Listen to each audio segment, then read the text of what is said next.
Good morning, my friends. April here with Medwell Health and Wellness, and I am so excited because it's my favorite day of the week. It's Thursday. Isn't it yours, Emily? It sure is. All right.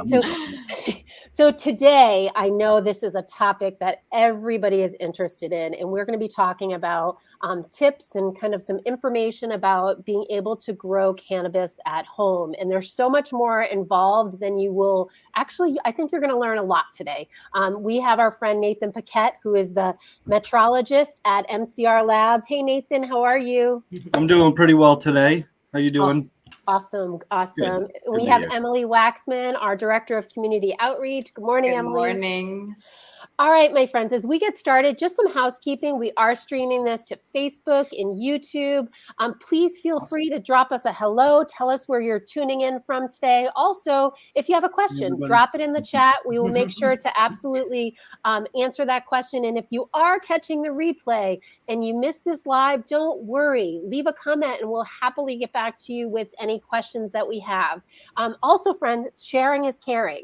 Share this live stream. All you have to do is, as at the bottom of the live stream, it says share with your friends, and pass the message along, because our biggest goal here at Medwell Health and Wellness is to educate the community and our patients about the power of medical cannabis and how it can help in your wellness journey.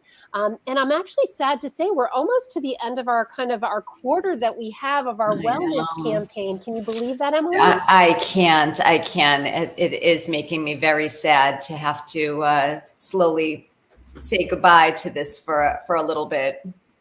So, all right, well, let's get started. So, again, today we're talking about homegrown cannabis at home. First, I want to have Emily tell a little bit about what she's up to. I know she's traveling, all around this spring, getting to see lots of you in person, and she's spreading her sparkle on the community. So, why don't you give us a share, Emily, about what you're up to these days? Of course, April. So I am the Community Outreach Director over here at Medwell Health and Wellness. And basically my job is just to get out there and be able to educate, answer questions, talk about the medical program. Certainly want to make sure that we get folks' questions answered properly, so there's not any myths out there about things that are not true, and make sure that people understand how this truly can help them and make such a impact in their world. So you'll probably see me at, if I'm not at a dispensary, you might see me at a senior center or some other outlet out there that will allow me to be able to talk to all you amazing folks out there and be able to answer those questions. So I will hand this back to April so we can make sure we get our friend Nathan introduced and start getting into our program that I've been looking forward to for a long time. I always enjoy MCR Labs when they come on and speak to us. So Awesome. So, friends, you're about to have your heads spun around, right? Because you're in the green room talking to Nathan, and it's always such a great learning opportunity for us here at Medwell when we're talking with the friends at MCR Labs. And so when Nathan shares actually what his position is and what his role is at MCR Lab, I was like, you're going to have to share that with the group, because I'm just like, I've never even heard of this, but this is one of the reasons that we've done this series, and why MCR Labs is here today is just keep in mind is that when we talk about medical cannabis, there's so many different layers and elements that go into, making sure that all the safety measures are taken, all of that. So Nathan, I'm going to let you take it away and tell us a little bit about yourself. All right. So my name is Nathan Paquette. I'm the metrologist on site here at MCR Labs. And in my main day-to-day work, it's making sure that instruments are functioning properly and making sure that their calibrations and maintenance are up to date. It's really important to have these factors considered, just because in our line of work, it's mostly based on accreditation, based on authoritative bodies. So we have to make sure that we're accredited through those bodies with our pipettes where we have calibration certificates.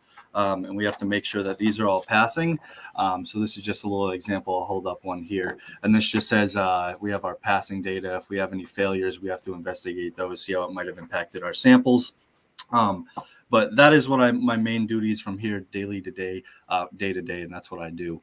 So MCR Labs being an analytical testing lab, we are pretty much predicating our results are what we really put forward, and we really have to make sure that we're doing our best due diligence to make sure that we're providing the community with the best data possible.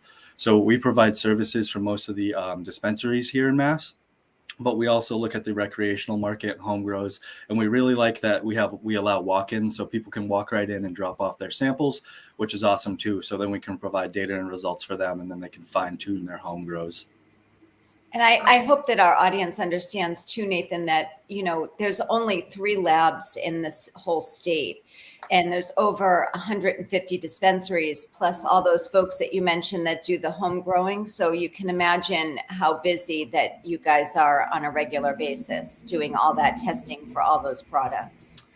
Yeah, there are more dispensaries that pop up every day too, and the more Yeah. products that we get, the more matrices we have to deal with. Just those products that we're dealing with every day always change too. So the dispensaries keeping in competition with each other really drives up those sample intake we get, and then we get to see a lot of cool things too. So we saw like some s'mores and products like that, some hot sauces, lemonades, and you get to see these products that they're all competing to make these new innovative items for the market. Yeah. And it's really cool to see those firsthand. So you get like the first view of those.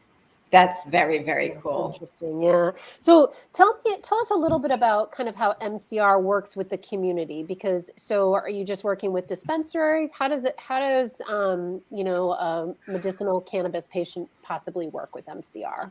So actually we had a husband and wife couple yesterday come on site, and they were actually one of our first patients or customers here. So we worked with them to test their products because they were working to try and find something to help their daughter. She was suffering from Dravet syndrome, and it was impacting her, and she had seizures on a daily basis. And in the very early beginning of the market, they were having to work with dispensaries and caregivers who were providing results and data that were kind of closed off and didn't know exactly what they were getting. They didn't know exactly what they were paying for. And with MCR in the community, we're able to give back by giving you results that are true to the values of what you're purchasing. If you're purchasing something for a medical product that you're using for, I say, pharmaceutical purposes, you really want to know that what you're getting is safe, first of all, and that you're actually dosing yourself properly. If you're not doing either of those, then you can't be sure that you're working in this properly. And that's where MCR comes in, and we test the products, so we make sure that they're actually being used in the right way and they're safe for the end user as well. And so that's amazing, and thank you for sharing that great example. So let's talk a little bit about once a patient is certified, kind of what is the amount of homegrown that they can actually grow at home under that umbrella? So it varies by how many people you have living in your household. If you're an adult use cannabis grower, you may have up to 6 cannabis plants, or 12 plants if you have 2 or more adults in the home. And then all cannabis consumers can face repercussions or fines if found in possession of too much cannabis. So at home, for adults, it would be 21 and over, and medical patients as well. You're allowed to have 283 grams or 10 ounces of cannabis. And then while in public, you can carry up to 28 grams or 1 ounce of flower. And then as far as concentrates goes, it's adults can have 1 ounce at home and 1 ounce in public. And for a medical patient, you can have a 60-day concentrate supply at any time. And what would be some of the benefits that you would, like you use that example of the parents that came in, what are benefits to home growing as opposed to traveling to a dispensary? So the benefit for me and myself, and I would say many others, is that you can really fine tune the plant and figure out what you might be going for. So in one aspect, you might be going for the medicinal properties of CBD rather than a THC because you'd rather the pain relief or whatever that might offer you for your pharmaceutical needs or pharmaceutical uses, whereas you don't want the psychoactive properties as much because you're trying to go about your daily business. And that's where I found that I'm able to then grow some strains, and if they have a higher CBD content, I can finally clip clones of those and maybe cross them with some other products if I'm really getting into it, and then make myself some really key strains so I know I can fine tune it and grow exactly the medicine I need for myself. And then with not just cannabinoid testing, where that's where our cannabinoids would be THC, CBD, CBG, and a lot of these other ones that are now hitting the market and getting updated rather than just THC. They're really helpful in fine tuning it for the medicinal purposes.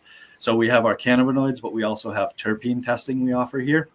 And that can be really helpful in fine tuning that flavor that you want to look for. Maybe you like something that's a lot more lemony and that's what you're trying to go for. Or maybe you like something that's a little bit fruitier and that's what it really helps you, I say, sometimes get the medicine down. If you're doing something like a distillate, you can, sometimes people don't really like the flavor of that. I can understand it. It's very waxy. You might get on your teeth. You don't really like that. But if you have something that's blueberry flavored and you can rub it on the back of your cheek, then you're probably going to be really in business there, especially for yourself. If you really enjoy it, you can fine tune it and pick all that out with our with the testing that's available at this point. So the song "A Spoonful of Sugar" went through my mind as you said. Well,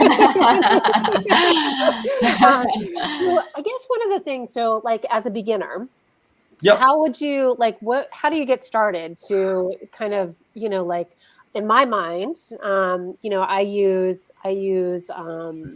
use edibles, but if I were to grow at home, right? And how would I get started? Like what kind of seeds? Like what do you do? Like I wouldn't even know where to start. And I've heard it's really not the easiest plant to always cultivate too. I've heard, that there's lots of tricks to the trade. So there may be a lot of nuances, but I always have to say, start easy.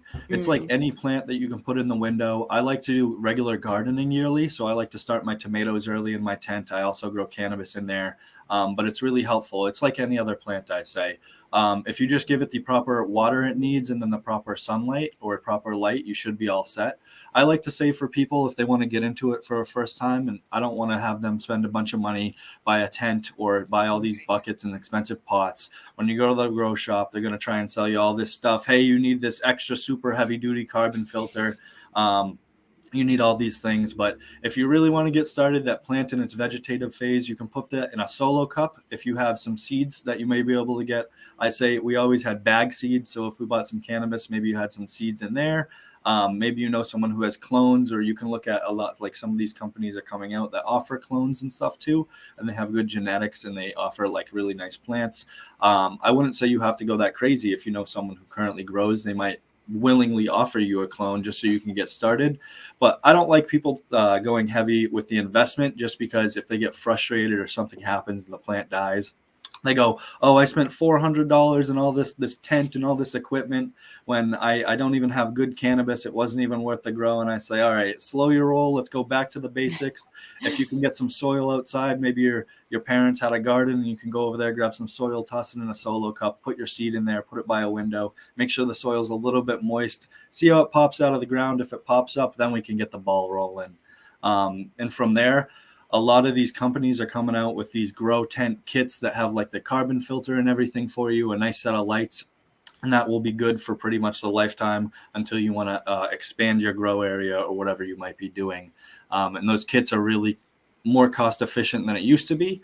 And it can allow you to create some really nice products. And the lights that I've been seeing, I went to NECAN a couple of weeks ago, and it was cool talking to some of the grow ops, because they were saying, oh, the lights at this point are all optimal. Pretty much anything you can buy is going to be the best you can get, and it's going to be fine tuning your environment. And so that's what I've been having fun with in my own grow.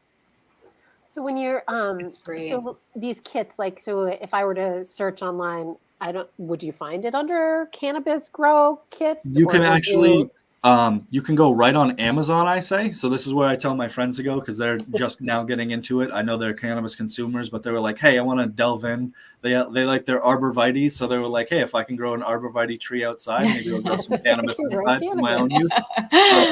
You can usually look up like grow kit or grow tent on Amazon, and it'll pop up with a whole established kit where they have fans with relative humidity and temperature controllers. And that has been my saving grace to save me from any of those microbiological contaminants. A lot of times you might not know that you have botrytis or mold growing on your plants. And then I bring it in to MCR. They tell me, oh, maybe you did something wrong. Maybe it was too humid in your environment and you weren't moving the air around enough. So, yep. So relative humidity is one of those big things. Too humid. I thought you said too human. I was like, really? Human? What is it? Because they touched it? That's all. Just actually, if you're walking through and you have some sort of contaminants or mold spores, those can get on your plants. So that's why we like to mitigate those factors by taking those necessary precautions. So maybe you clean off or wear a different jacket or coat into your grow rather than something you've been wearing outside all day, especially when you get to that really spring season with all the pollen in the air. Yeah. So can you grow outside, or do you really need to find a spot like in your home where you can kind of place it? Like, I don't know, in terms I'll be honest of weather. with you. It is called weed, and it does grow like a weed. If you put that thing in the ground outside, it will pop up and it will move pretty quickly, and it'll turn into a big shrub. Even if you start something from a seed, you'll be surprised at how big that grows. My one thing I would say, one warning for you guys for growing outside, especially in this area or in Massachusetts particularly, there was a lot of apple orchards and things, and that can lead to your plant sucking up a lot of those heavy metals. They usually have an affinity for those heavy metals, and that's why MCR is great. We offer the heavy metals testing, so we can actually tell you if your plant was leaching up those heavy metals. And with that too, we have plant nutrient testing that we offer now, which is really cool. So I can basically tell you whether or not that your plant is uptaking those nutrients you gave it. And then a lot of the times, with the frustrations of being a first-time grower, you might be pouring these really expensive nutrients down the drain. And we really want to mitigate that to keep your costs down, and just to show people that you don't really need to throw the whole kitchen sink at these things. Sometimes they're happy with just water and sunlight. Wow. That's fascinating. That is fascinating for sure. So I guess, so you're talking about, testing, right? Well, Yep. You know what? Before we go to testing, I want to talk a little bit about, I can't believe, like, it makes sense that it grows like a weed, but yeah, in terms of like an aroma, like what, the smell, like how strong is the smell? Like, I'd be concerned my neighbors, although. So that is a general concern, and then what animals might be attracted to it, and then pests. That's a large problem. So that's why sometimes you have to do companion planting in itself, even with the weed or the cannabis plant that you might have outside. So I like to do like lavender and other things like that, maybe some basil and mint, and then I can use that for other things as I'm like cooking with it too. That'll attract the pest. For things like your neighbors, unfortunately, it does depend on how big you have those plants, and if they are nice and healthy, they are going to emit a very strong aroma, especially in those in those weeks of flower. So that's where you do kind of have to. There's no really mitigating that fact.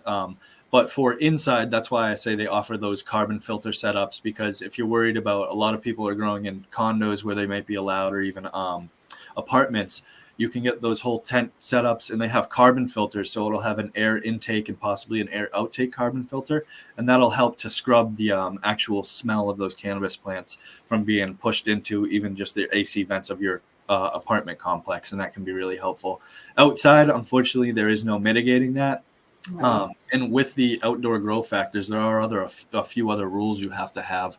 So you can't grow your plants in in direct view of anyone in the public. So if you have them in your backyard, someone can't be driving by and see that. You have to probably put up a little fence or a barrier.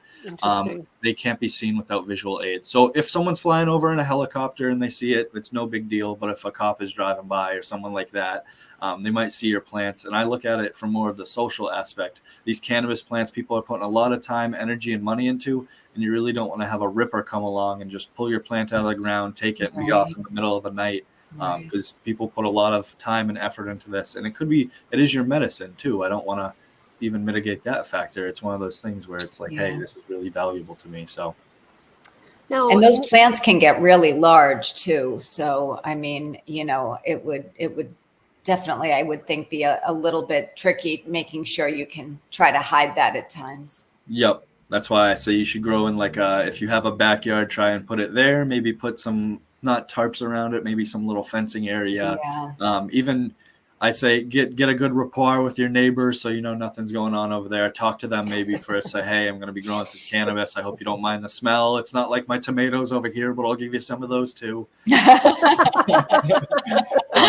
But yeah, so it's definitely one of those things where you got to look at the social aspect of it. It is something valuable, so people will take that, I say, crime of opportunity to then go through and then maybe kind of steal your stuff. And it is one of those things where I'm like, hey, if you want to do it, we should do it right. I understand why these laws are in place a lot of the times because there was a reason. Right.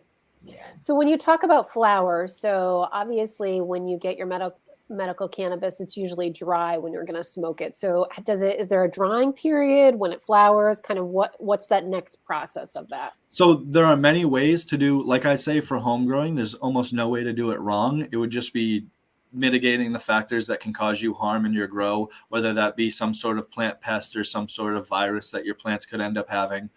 Those pests and viruses are something that MCR does offer tests for as well. We have hop latent viroid that's going to be coming out in environmental testing. So with that, we want to make sure that you have a good product. So when you cut your plant down, you could do a whole plant hang. This is how I personally like to do it. I'll literally cut it right at the stalk, flip it upside down, and let it hang in a nice area. I try and keep the temperature at about 60 degrees Fahrenheit with 60% humidity, and you get a really nice. If you can let it hang there for about 10 days or 14 days, you'll get a really nice dry on it. You don't want it to be too dry because you want those nice volatile terpenes to stay in there. You don't want them to evaporate off, and those usually start evaporating at maybe around 60 degrees, 70 degrees Fahrenheit. So we're trying to keep all those smells that you are wafting towards your neighbors nice and locked into the plant. Sure. And then I have, for my curing period, it's going to be, I then trim off all of my nugs from the plant stalks, and I'll put them into I usually like the stainless steel jars. They have nice like locking lids. I think they're called Cannavals, if you look up something like that. And they allow you to put the little Bovita packs inside too, if you like that, for your relative humidity, to keep that at like about a 60% humidity and temperature. So that's how I like to store and keep my cannabis, and that's how I like to cure it as well. And I noticed that I really like my product. Interesting. So let's talk about testing. Why is it important to test? Testing is really important for, I would say, first of all, safety, and then I'd follow that up with, you can find your preference. So my big thing with being able to walk through the lab here is when we're testing things for terpenes. So I know that when I smell a strain, I can go back and let's say, hey, I like that strain a lot. What kind of terpenes did that have? And then I can go and pull for, if I want to go and find seeds or clones, I can find something that had relatively similar terpenes, and then I can tailor that medicine or tailor that plant for recreational use to what I want. So the testing is really key for being able to differentiate what the different plants are, how they're going to actually impact you when you actually use them too. But that's going to be different for everyone, and just using the results that you're receiving. But we also offer mycotoxins and pesticide screen. That can be a big thing. You don't know what people are spraying on their plants. If you're getting something from a dispensary, you want to say it's all clean, but that's why we do have to test for these things. We do offer full panels for most of our dispensaries here. Now, is it mail-in, or do we bring it in? Do you have like a mail-in opportunity? So like, unfortunately, it's not mail-in. We do offer a courier service for most of Massachusetts, though, so we will pick up your products. And then there's some interesting rules around that too. So we like to be, you have to keep your stuff on the down low. Rules. You don't want There's anyone so many of them. Yeah, exactly. You're trying to hop around to dispensaries. You got to keep it on the down low and make sure that no one knows what's really going on, because you have a product that's really, really like it's wanted by people, and it's very it's very costly if they want to go buy a large amount. So I understand why we offer the courier service, and it's not, we cannot ship weed or mail weed through the mail yet, unfortunately. Right. Now, like in terms of costs, is there a cost range when you're looking at testing for like a home grower? So for a home grow, it would really be dependent on what you're looking to get. If you were looking for a full panel, I believe it's about $500, which can seem cost prohibitive. But with that, I say you're growing your product, so you know that everything that goes into it. Maybe you do want to get it tested for heavy metals because you grab some soil from outside in your backyard, and we can add that on. Unfortunately, I could talk to someone and grab the testing costs. I don't have them right in front of me. No. Just I was just kind of a general statement. No. I gotcha. That's fine. I think it's really it's worth the investment into the testing if you're a home grower, just for your own health and safety. I would say it's helpful for testing if you have mold. A lot of the times you're not going to see the microbial products that are on there. They're just going to be there. Maybe you're working with really nice organic living soil, but you don't realize that maybe you have it gets a little bit dusty in there one day, and your fans are constantly moving the air around, so that dust blows up onto your nugs, and then you send it in for microbiome and you get hits, and you're going, oh, what might this be? And then we can tell you, hey, maybe you were using living soil, and this is what would have gotten on your plants. It may be great for the plant, but it's not necessarily good for when you're intaking the product. And then we could do heavy metal screens for the same reason. It's not going to be good. You're not going to want to inhale these heavy metal toxic products. And then cannabinoids will let you tailor, hey, maybe you like something with a little bit more CBG, a little less CBN, and a lot of THC. That's what you're going for. So when you go to the store next time, or when you're growing a plant, you'll know that my FMJ6 over here has a higher CBG content than my FMJ4. So I'm going to favor that. Maybe I'll cut some more clones from that one and then keep those. Or the dispensary could even do that as well. Awesome.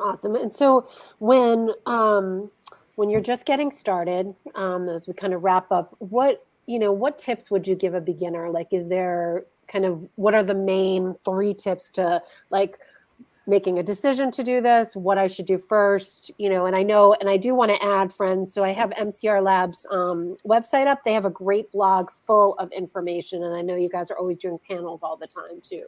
Oh, we have a lot of great resources in there. Do. We have a lot of great people and a lot of great talks from the past. For myself, I would say don't overdo it is my main thing. Don't go too heavy in the cost. Really, if you're going to invest anything, it should be more your time. If anything, learn and read about maybe the plants themselves. You can learn about plant sexing, which is a big one. And that's going to be able to, I think that for myself was the biggest learning factor, was plant sexing. So don't overdo it would be my first one. You don't need an expensive setup with too many nutrients or anything like that. My second one would be reach out to those resources. Like you just said, MCR is there for you. We got Medwell. I like to look at your YouTube channel. It had a lot of helpful information. You could use your test results to then go and see what you might want to impact for yourself. So you can have those, you can look and view what medicinal purposes that you might be getting from your test results. And my last one would just be to have fun. You really got to have fun when you're doing this. If you're too stressed out, this plant's going to feel that. You're going to feel that. It's not going to be worth the growing experience for you. And that's what I found has burnt out a lot of people. And they start, but they just don't end up taking it all the way through. Or they go, here's my plants. I don't know how to do this. They're dealing with some sort of pest or something like that. And they haven't utilized those resources that they have at their fingertips enough. And then it's coming in and trying to help them and saying, hey, we got to slow our roll here. Let's have some fun. We're not trying to do this to stress out or anything like that. These plants are trying to just do their thing, and they're going to grow if you give them the right environment. So. Awesome. My God, Nathan. I don't know about you all. That was so interesting. And I can hear your passion in what you do, which I love that because, I think that goes a long way. When you love what you do, you can, that's amazing. So thank you. All right. Well, my friends, in the chat, again, there's mcrlabs.com is the website to learn more information about testing, as well as, again, their resource. Their blog is a great resource, and I know they're hosting events all of the time. So thank you for tuning in. For all of your medical cannabis card needs or just questions about medical cannabis, please visit medwellhealth.net. Also, feel free to call. You're always welcome to reach out, and our team is happy to answer any questions and walking you through the process. If you're new to medical cannabis or if you are recertifying and have questions, our goal again is to inform and educate and make sure that you're on the right path to feeling your best self. Thank you so much, Nathan, for your time today. Thanks, Nathan. Thank you so much. Thank you for the opportunity. Always. Yeah, we appreciate it. And we look forward to seeing you same time, same place next Thursday at 10 a.m., friends. And again, we are, we're going into April, which is big 420 countdown month, right? I know we have lots of things happening. Are you guys doing anything special over at MCR Labs for 420? I don't think on the day of, but I think on the Friday following, I think we're gonna have a little get together and see what we can put together. Have everyone come together for a nice 420 or post 420 day, and really unwind and de-stress and really get to know each other and kind of share our grow tips for each other, I would say. I love it. Awesome. That's great. Awesome. All right, my friends, have a great day. Sharing is caring. If you know somebody that could use help with this information, please absolutely share that. We are is on medwellhealth.net. We're streaming live, so feel free to share that link as well as our YouTube or our Facebook link. And we'll look forward to seeing you all next week. Thanks so much, guys. Again, thank you, Nathan and Emily. I appreciate all of your time today. Thank you. Thank you very much. Have a good one.